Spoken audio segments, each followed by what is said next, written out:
delegates. It's very tough to finish what all I have in my mind in 5 minutes. So I'm not going to make a presentation. I'm going to just talk what I have thought about various things in the firm. We are a maritime consulting firm. I'm a director there, and we have been thinking lately quite a lot about the changes which are happening around us and what impact it will have on the maritime sector, because our livelihood, our entire work depends upon the growth and prospects in the maritime sector.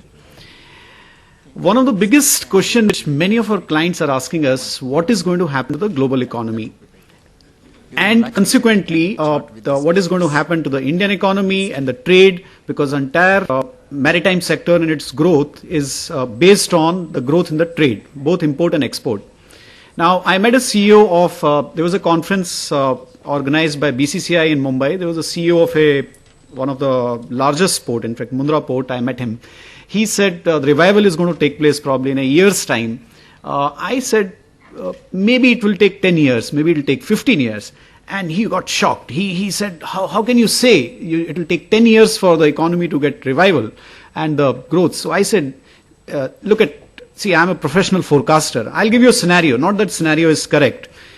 What is the drop in container traffic in your terminal? He says 20%. I said, okay, 20%, which means now this is not the only drop. Maybe it will take another 1 year to get it dropped to 30%, 35%. He said, yes, it may happen. Now, I said, if your trade drops by 30-35% in next 1 to 2 years from the peak, suppose you are at 100 and it becomes 70, how many years it will take, what will be the growth thereon, or how many years it may stagnate? He said that probably 1 to 2 years it may stagnate.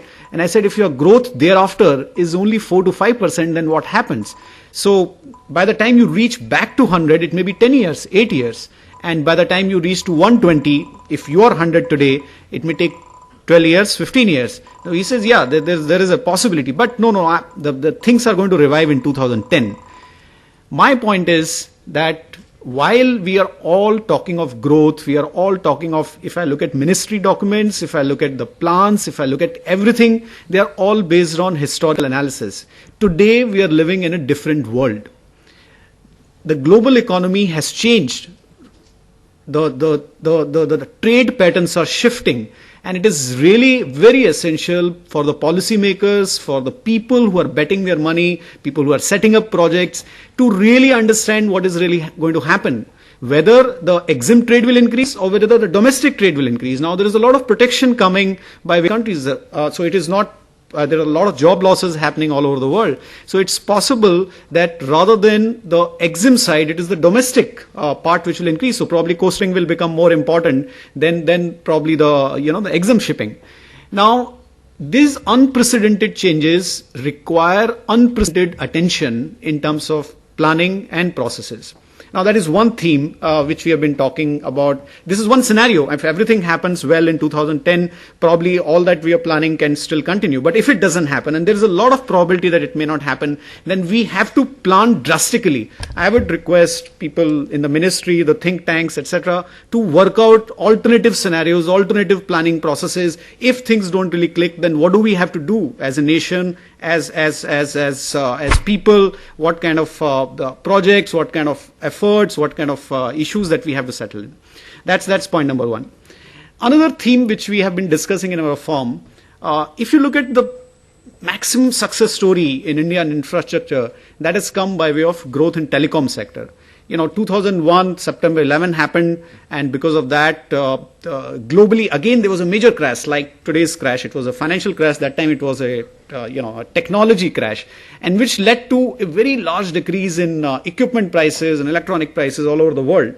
And the Indian telecom companies, they could import or they could get all these equipments at a very low prices. Apparently, their telecom infrastructure 20% of the cost what it would have taken them 2 years back, and that's where 2002 onwards the growth really took place.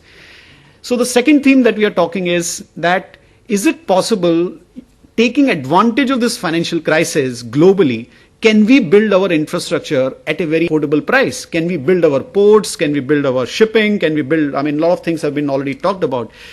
I personally feel it is possible if we play smart to build the entire infrastructure probably at 50% the cost that what it would have taken us just a couple of years ago or even 1 year ago. And it's possible to create world-class ports. It's possible to create a world-sized shipping fleet. It is possible to have shipbuilding, ship repair, fishing harbors, coastal zones, recreation centers, and create a coastal economy which is probably at a very affordable cost. So the second theme that we are talking is. At one end, there is a lot of uncertainty relating to the trade and the global economy. Second is it gives us an unprecedented opportunity to develop infrastructure at a very affordable cost. Can we take advantage of that? How do we take advantage of that? How do we combine the first theme and the second theme is a very important. If the trade doesn't grow, why should we build ports? Yes, it is possible to build port at a very attractive rate. The cranes are available, the equipments are available, people are available at a very low cost. But if the trade that doesn't come, you have a port in Ennore, we are working on a 4 million TEU capacity port in Chennai. We are transaction advisor there. But the main questions people are asking is the traffic is not going to come, how the ports and how the infrastructure will be justified. So we have to find solutions within these two boundaries which are there. Infrastructure, there are two kinds of infrastructure. One is a hard infrastructure, another is a soft infrastructure. Which comes by way of training, by way of the intellectual output, the institutionalization of the thing. Like SEBI, before Harshad Mehta, SEBI was it was not in existence. And the cost of developing SEBI is probably into few crores, but the kind of efficiency, the kind of discipline it has brought to the capital markets and the growth which has happened thereon, and the ability for firms to raise money and the foreign institutions to come in, the impact on the entire Indian financial market is huge. Now we need regulators in maritime sector also. There was a talk of Mr. Joseph was talking in the last conference about DG ports. We may require a maritime regulator which may look at the entire maritime sector and develop the various components of maritime in a very structured manner, which is environmentally friendly, etc.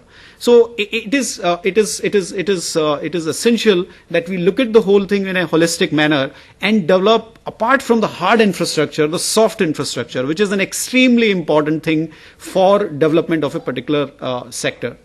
So covering these three themes: a global uncertainty, unprecedented opportunity to develop infrastructure, and need to develop a soft infrastructure. In this context, if we analyze the challenges and opportunities in the maritime sector and make a radical paradigm shift from whatever we have been doing, I think we will do something correct. Because to all due respect to a lot of planning which has been done in the past, I think a lot of it is not going to work going forward. Thank you.